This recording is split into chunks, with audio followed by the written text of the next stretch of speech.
who have facing problems, they had difficulties, they have issues, so they don't know how to solve these issues. And because of South Africa is an interfaith community, which is cosmopolitan, a lot of different religions are available. Yeah, it's not like Saudi Arabia. Saudi Arabia is different. They have one word, one people, one group. You can't go against. So because of that, people in South Africa, they had this conflict had created. Sayyidah Aisha radiallahu anha, once she was questioned about the Prophet's manner. So she replied, his manner was according to Quran. So today, if you go back to Quran, you'll find that whatever issues we facing in our daily basis life, it's over there. It's in Quran. My point was for the people in this masjid, that the South African people, they have two life. They have life inside masjid and life outside masjid, which is not correct. In our community, it is different. A life inside masjid, the place where you come to practice some activities, which is Islamic activities. The life outside masjid, it's to be a good example for outer people who are not Muslims, who are living outside. So the idea of purification, which my uncle was marketing here in Masjid al-Sabr, it was how to purify your heart, and this has to reflect on your manners, on your attitude, on your addressing people. So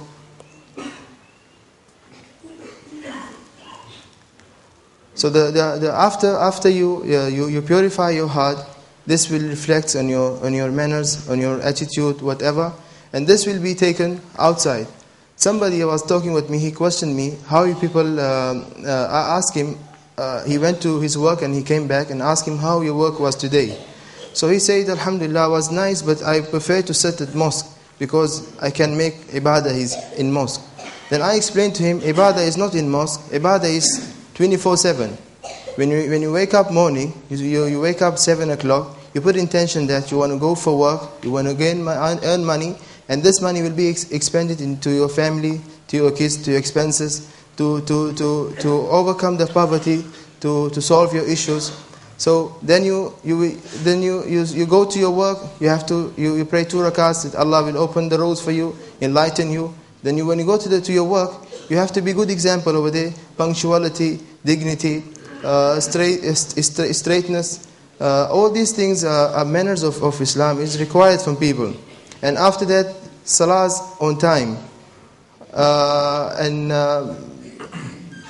Salah on time, and after you come back, when you go home to have food, put the intention of that this food is for strengthening you, to make a lot of ibadah, to cover your whatever issues you have.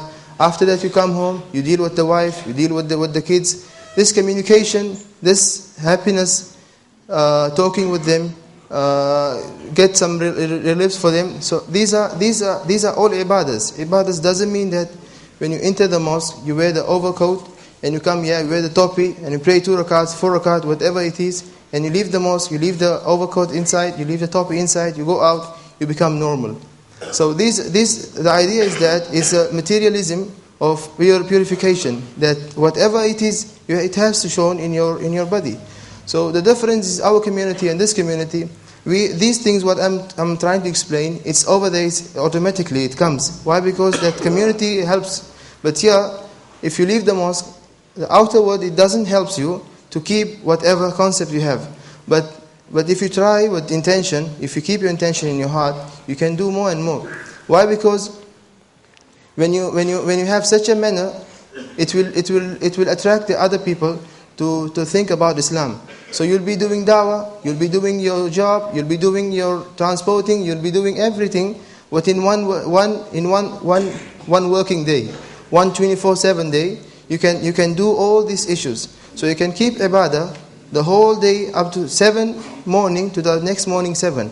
Whenever you eat, whenever you drink, whenever you sleep, whenever you do some personal things, which the intention is that to be good, to be inshallah. Some other questions I was asked that yes, as Maulana mentions, no one is faultless, and that's true. No, we all commit sins and we all commit wrong things, which is nature. This is the nature of human being.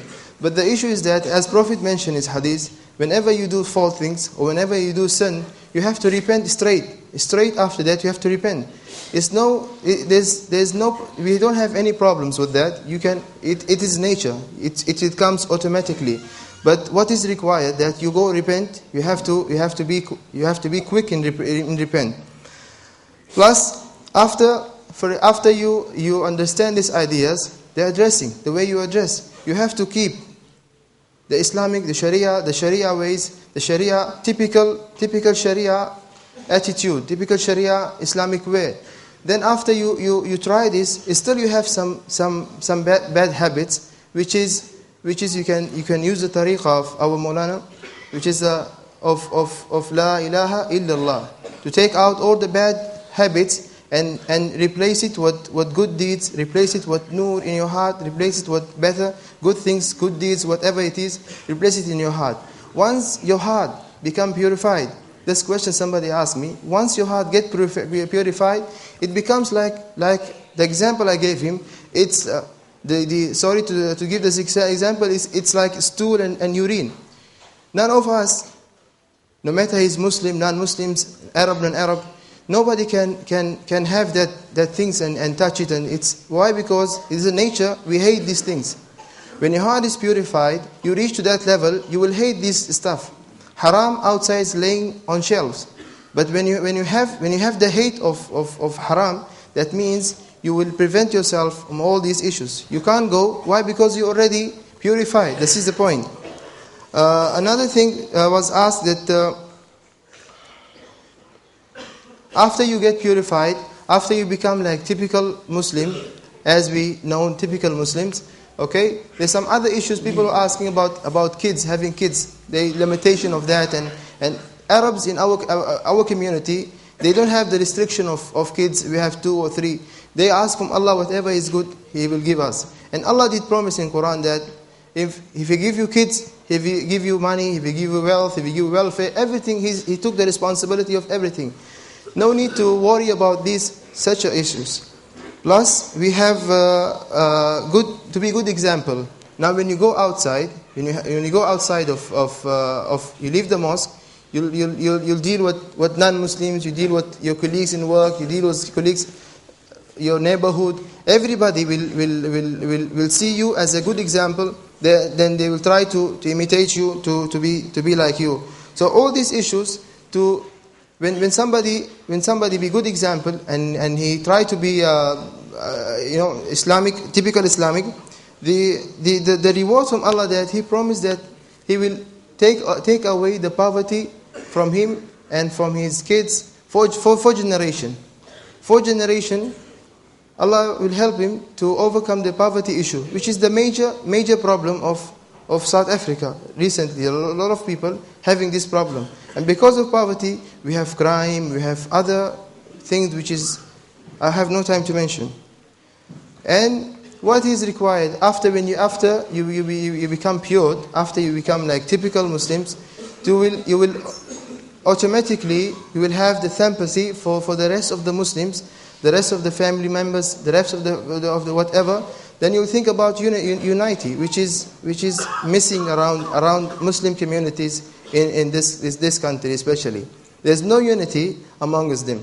So because of these issues, it will be like as we thought. These are things which people need. So inshallah, Allah will grant them helps and enlightening and supporting inshallah. Jazakallah khair. Shukran voor Sheikh Qasim inshallah. Nog baie jong en dynamic. En mag Allah vir hom weer terugbring na ons country, ons kan benefit, youth can be inspired inshallah. Ons het nog 6 minutes oor. Inshallah, ons roep ons Nigerian broer inshallah. Ons Sheikh van Nigeria. Ons 5 minutes liturgie.